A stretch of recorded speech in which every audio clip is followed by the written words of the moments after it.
Bismillahirrahmanirrahim. Assalamualaikum warahmatullahi wabarakatuh. Bertemu lagi pada video kali ini yang masih akan membahas dalam mata kuliah komputasi statistika.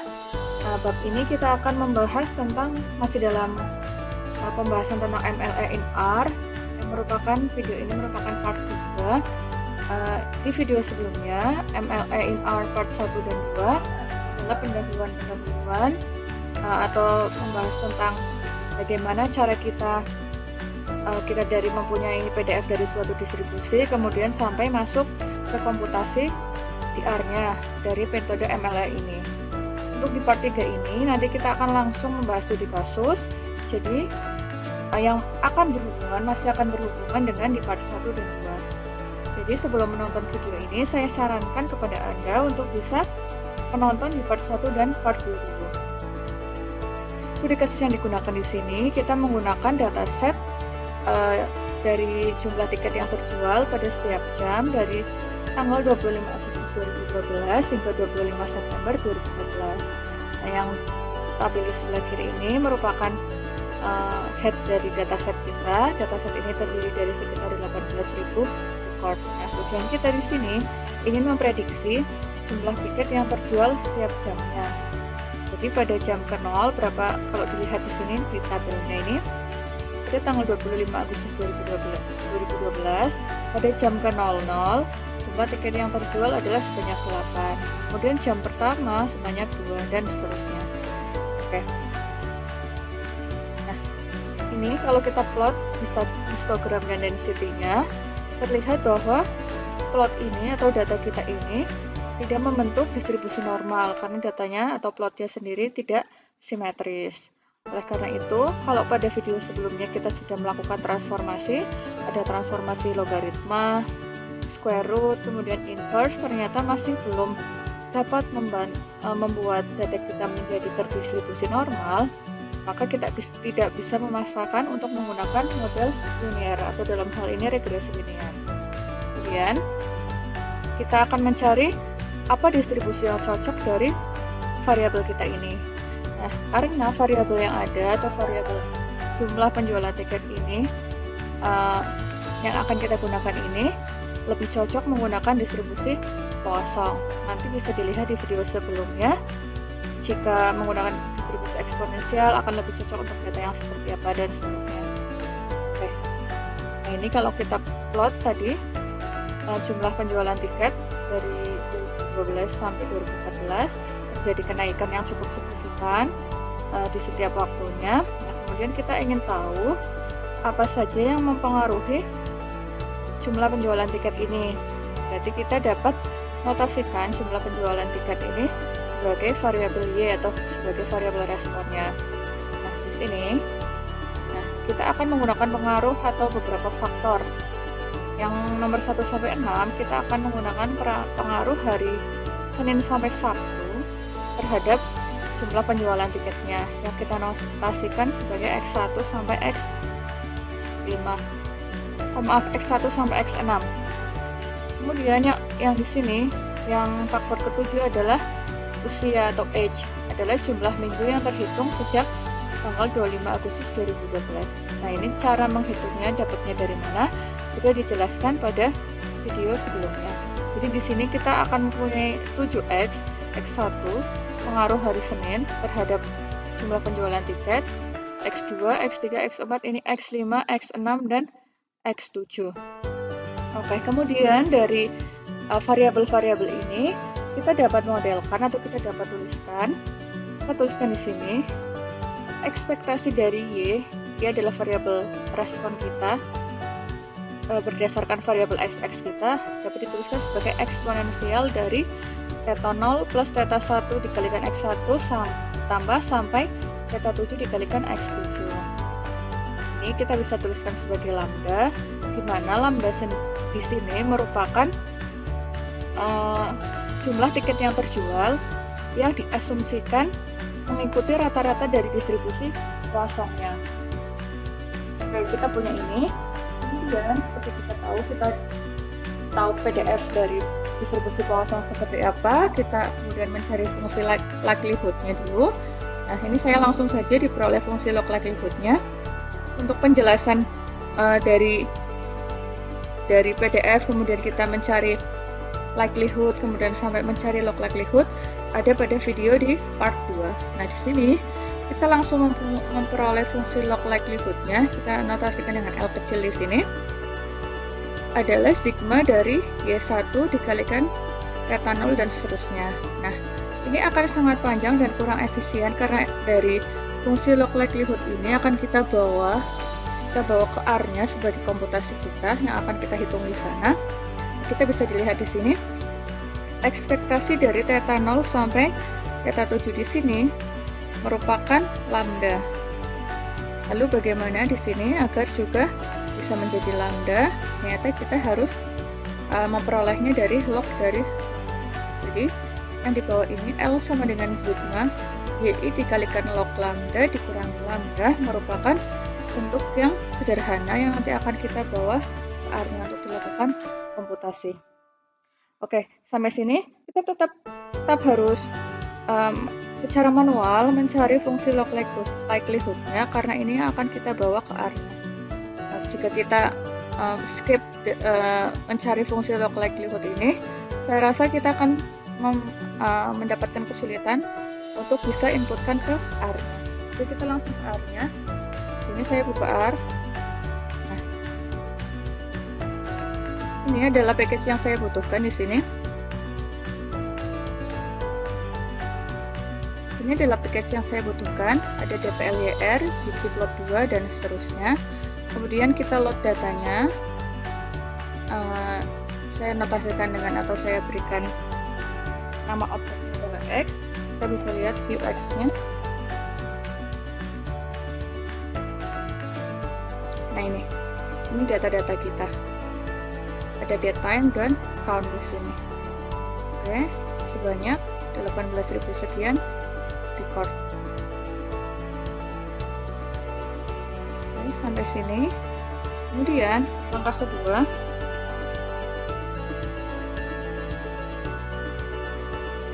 kita akan memformat. Kalau tadi di sini date time-nya itu masih gabungan, ada tanggal, bulan, kemudian tahun, ada jamnya. Nah, kita akan pecah-pecah ini. Nah, ini menggunakan perintah format function atau format file function.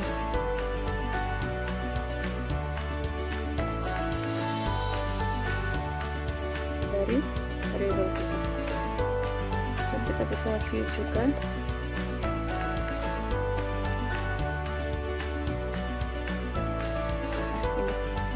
Sudah terbagi-bagi. Jadi ini adalah hours-nya. Tadi ada jam ke 0, jam ke 1, 2 dan seterusnya. Kemudian dia termasuk di hari apa, apakah hari Senin, Selasa, Rabu dan seterusnya. Kemudian bulannya bulan apa, tanggalnya tanggal berapa, dan ini count-nya sama yang seperti tadi. Nah, ini age-nya diperolehnya dari misalkan tadi kan dimulainya dari 25 Agustus 2012. Misalkan ingin tahu umur atau age atau usia pada tanggal 1 Juli 2012. Nah, berarti akan diperoleh dari 1 Juli 2012 dikurangi dengan 1 Juli 2013. Berarti 1 Juli 2013 dikurangi 25 Agustus 2012. Nah, itu ada berapa minggu. Ini di sini diperolehnya seperti itu untuk variable age-nya. Nah, ini juga penjelasannya untuk function format file ini ada di video sebelumnya. Oke, kemudian kita akan membagi datanya. Kita akan membagi data ke data training dan testing.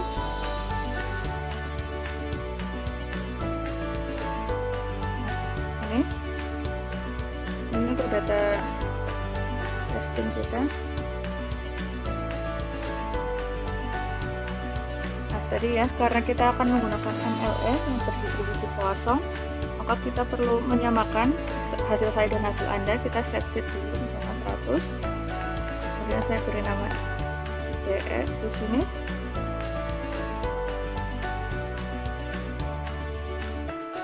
Data partition dari variabel Y saya ambil yang count, kemudian berapa, sebanyak 25% untuk testingnya, artinya yang 75% untuk training kita. Ini oke, sampai sini. Kemudian kita membuat variabel baru, set versi ini dari data frame model matrix.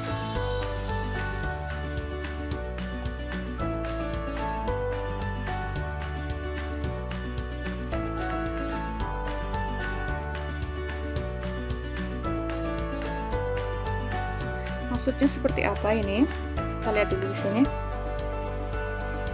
Saya ambil keseluruhan dari dataset yang tadi yang saya simpan dengan objek Y, data kita, tanpa kolom pertama. Kemudian akan saya jadikan matriks. Kita lihat Y-nya, berarti tanpa yang THR ini. Yang saya ambil hanyalah kolom 2, 3, dan 6. Ada 2, 3, dan 6. Ada weekday, age, dan count. Kemudian saya buat matriks, artinya saya akan pecah menjadi weekday untuk yang Saturday itu ada apa aja, kemudian weekday untuk yang Monday, dan seterusnya. Nanti kita bisa lihat. Coba saya run dulu yang ini. Nanti kita bisa lihat maksud dari perintah ini. Nah ini di sini. Jadi weekday-nya tadi yang kita punya di Y, kita pecah lagi. Kan tadi kan ada Monday sampai Saturday di sini. Berarti ada 6. 1, 2, 3, 4, 5, 6, 7 ya. Ada 7. Ada 7. Kemudian kita tetap menggunakan age dan count. Di sini kita lihat yang di sini. Pada misalkan 5 data teratas ini yang keisi adalah dia harinya dari Saturday semua untuk 5 data teratas ini. Makanya di sini untuk 5 data teratas Friday-nya adalah 0 semua, sedangkan Saturday-nya dia keisi 1, sisanya dia 0. Kemudian untuk age-nya dia menyesuaikan dan count-nya juga menyesuaikan. Kita coba lihat lagi untuk ini ya, dari 18.281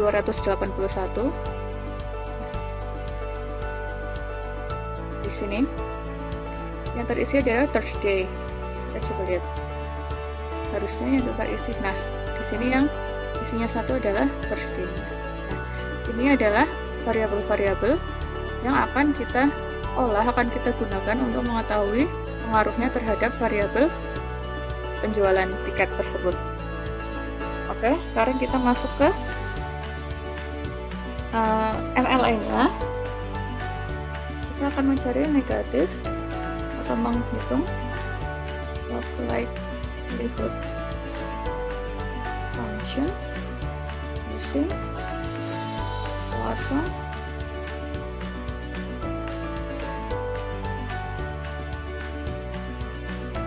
caranya sama, beri nama LL gini, log likelihood, sama seperti kemarin atau seperti dalam video sebelumnya. Kita punya function, kemudian variabel kita, maksud saya parameter kita ada apa aja. Seperti yang kita tahu tadi, parameter kita adalah theta 0, theta 1 sampai theta 7. Kita inputkan theta 0, theta 1,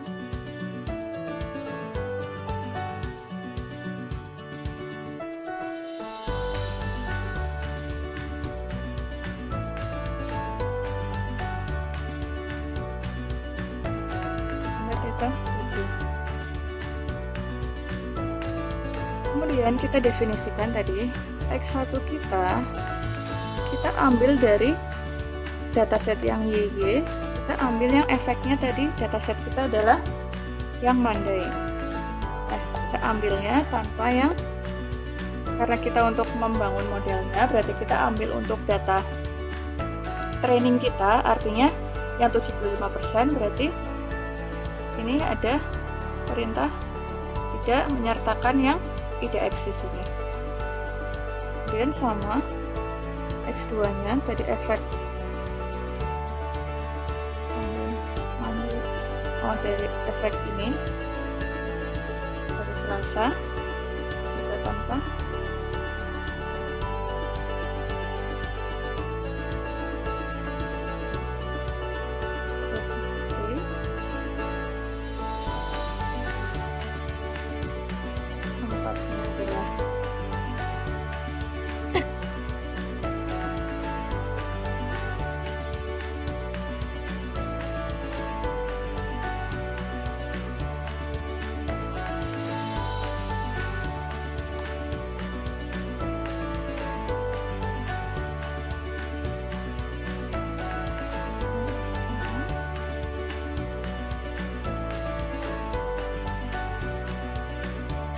sementara X7 kita adalah H. Jadi kita ambil yang variabel H.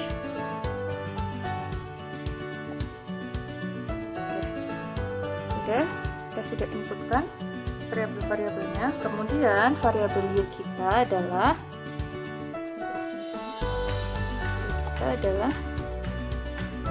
yang count.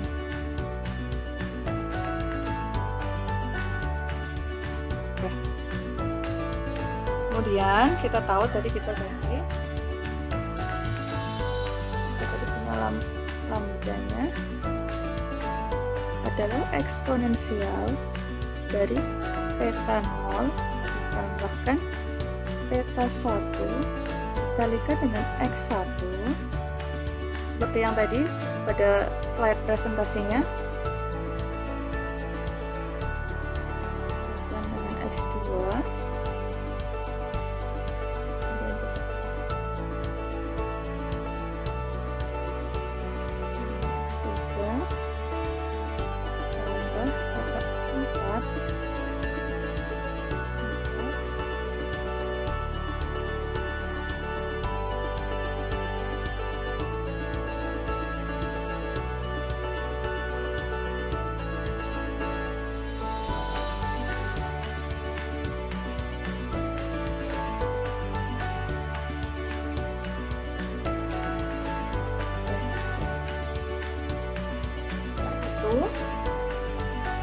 yang di sini harus negatif log likelihood ya. Jadi kan kalau yang kita punya fungsi yang kita peroleh dari yang sudah kita breakdown tadi adalah fungsi likelihoodnya adalah sum dari atau sigma y yi dikalikan log lambda dikurangi lambda. Berarti di sini kita negatifkan, berarti sigma atau perintah di area adalah sum dari y dikalikan dengan log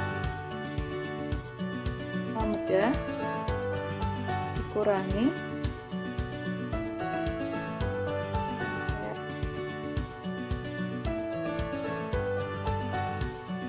dengan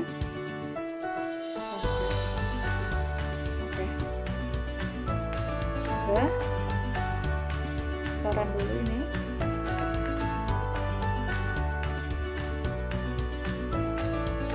Kemudian baru kita mengestimasi parameter theta ini.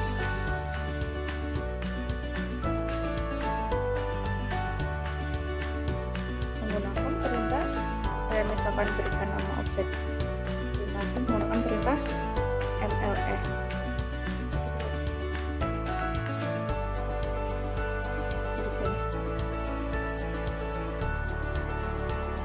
Minus log likelihoodnya adalah LL tadi kita, yang ini. Kemudian startnya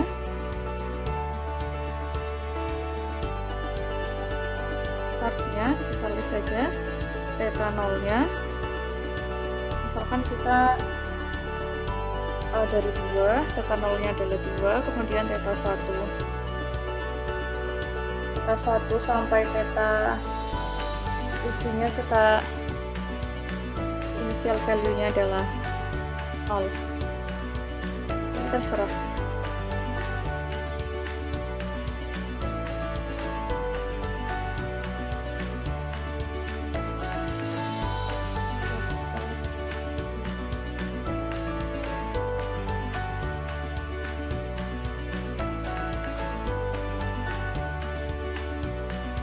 Theta 0-nya 2, theta 1 sampai theta 7-nya adalah 0. Kemudian kita lihat summary-nya. Coba run dulu di sini. Nah ini. Jadi initial value untuk theta 0-nya adalah 2, diperoleh estimasi untuk theta 0 atau kita notasikan dengan theta head ya, biasanya theta topi adalah 2,26 dengan nilai standar errornya adalah 0,0034 sekian. Kemudian untuk theta 1-nya juga sama theta 7-nya diperoleh nilai estimasinya adalah di kolom estimate ini. Oke. Setelah ini kita akan melakukan evaluasi terhadap model yang kita peroleh. Kita sebelumnya akan melakukan prediksi pada data testing kita dan mencari nilai RMSE-nya. Sekarang saya beri nama PTS.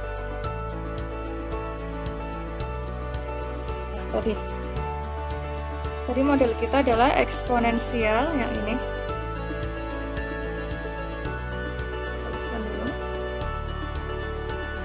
Berarti eksponensial dengan nilai theta 0-nya berarti kita ganti dengan theta 0 hasil estimasinya. Jadi cara menulisnya eksponensial dari koefisien dari EST kita ini dapatnya dari EST ya. Nah di sini kita ambil ya theta 0. Kemudian kita tambahkan dengan sama theta 1-nya hasil estimasi. Di sini kita ganti theta 1 dikalikan X1-nya adalah dari YY. Jadi diambil yang efek money-nya. Nah, kita ambil yang DX-nya. Karena untuk data testing kita bisa copy. Tambahkan. Ini untuk theta 2. Kalau theta 2 berarti dia adalah untuk efek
Kemudian kita cari RMSE-nya.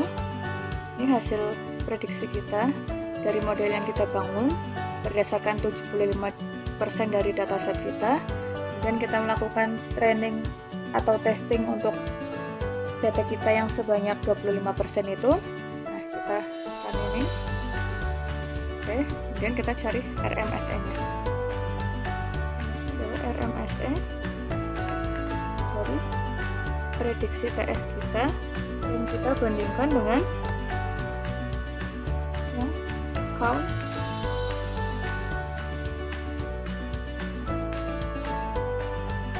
diperoleh. Di sini nilai RMSE-nya adalah sebesar 78,19 sekian. Terus apakah dengan diperolehnya nilai RMSE sebesar 78, sekian ini termasuk kecil atau tidak? Berarti kita harus mempunyai model pembandingnya. Tadi kita modelkan semuanya ini dengan model yang berdistribusi atau berdasarkan distribusi Poisson. Kemudian kita akan coba, kita tetap memaksakan dataset kita atau variabel-variabel kita menggunakan model linear. Misalkan kita akan membandingkan dengan hasilnya jika digunakan model linear.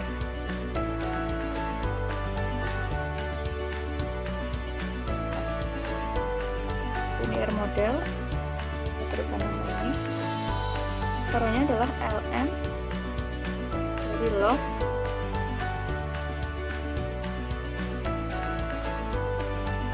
ambil yang count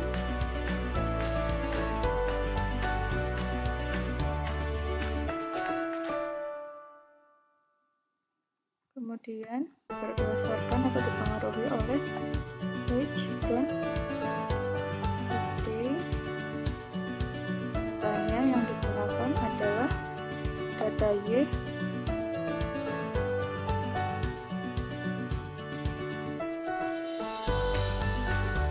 kemudian kita prediksikan hasil linear model.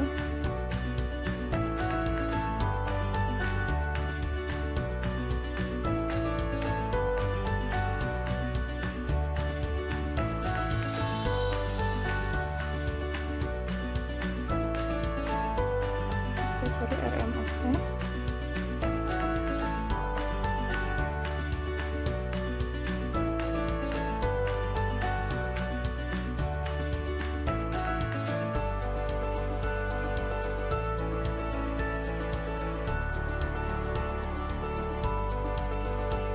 Ini jika dilakukan pemodelan dengan menggunakan standar linear model.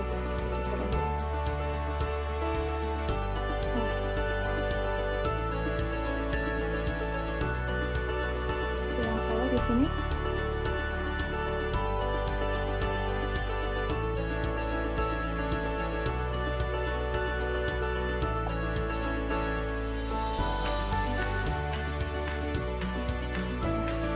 diperoleh nilai RMSE-nya sebesar 86,8. Jadi kita bisa bandingkan dengan nilai RMSE yang tadi kita peroleh jika kita menggunakan pemodelan yang berdasarkan distribusi Poisson, ternyata hasilnya adalah lebih kecil. Jadi, langkah pertama, jika kita mempunyai sebuah variabel untuk mengetahui model atau metode yang cocok untuk atau fit dengan data kita, yang pertama adalah kita coba plotkan dengan menggunakan histogram dan density-nya. Ketika terlihat secara visual datanya mengikuti distribusi normal, mungkin kita akan bisa menggunakan langsung model linear, ataupun ketika tidak berdistribusi normal tapi setelah dilakukan transformasi masih mengikuti distribusi normal, maka kita tetap bisa menggunakan model linear. Namun setelah ditransformasi ternyata hasilnya belum normal juga, maka kita bisa memilih dugaan kita distribusi apa yang cocok dengan dataset kita ini atau dengan variabel kita ini. Yang tadi kita karena variabelnya adalah jumlah penjualan yang mengalami peningkatan dari setiap waktunya, maka kita juga dia mengikuti distribusi Poisson. Oleh karena itu tadi kita memodelkannya dengan menggunakan atau berdasarkan distribusi Poisson dengan mencari parameter-parameter dari distribusi Poissonnya menggunakan metode MLE di sini.